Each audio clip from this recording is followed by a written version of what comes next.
It's going to be the warmest day of the week. Warmest day of the week, sunny most of the day. That's why I'm like bright. Right. Everything bright today. Brighten things up. But here's the thing is that we do have some wind that we're still dealing with. So the wind is going to help us get into those 50s, but I am tracking some rain chances. They're very minor. They would be likely happening overnight tonight into tomorrow morning, maybe even a little bit of a mix, but a lot of this is more of a Chicago issue. I'll show you exactly how close it is, and then we have an overnight clipper for a Saturday night into Sunday. I'll have more details on that as well. Both of these systems not impacting us in a big way whatsoever. We're kind of missing the main impacts of both. So this is where the system's coming from to the south. It's still hours and hours and hours away from us. Oconomowoc right now, 19 degrees.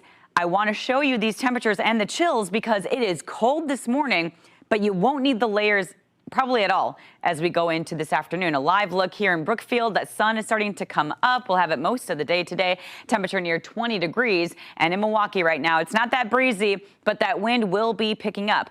It's 23. It feels like 17 right now, and the wind's picking up out of the southwest later today, bumping that high into those low 50s. We get sunshine a little bit longer than what I was expecting from yesterday, so that's why I bumped up that high, just a couple of degrees there.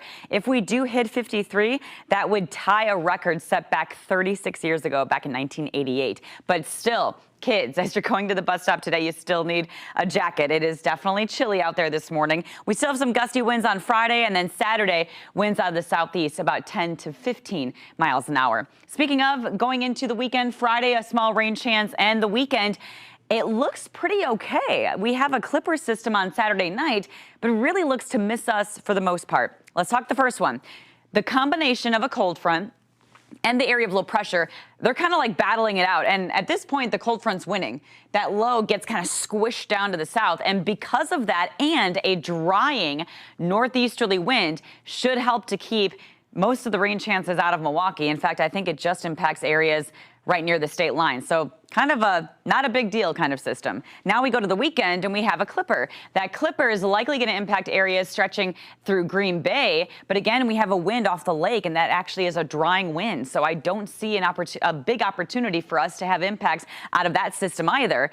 So your forecast for tomorrow is that rain likely will stay south, maybe a rogue shower or two, but nothing that's going to impact you in a big way. Temperature is much cooler tomorrow as well. Over the weekend, we have that snow chance overnight, but look at how warm we get Sunday. That's why I really don't expect big travel issues because it moves out very quickly. But Groundhog Day is also this Sunday, and if we stay cloudy, likely 6 more weeks of winter, but that's exactly the amount of time it is until astronomical winter. So I see what Phil's doing.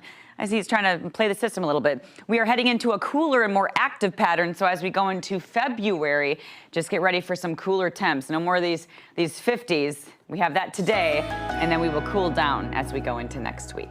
Just a blip on the 7-day, but we'll enjoy it. Makes you forget last week. It does, yes. Lindsay, thank you.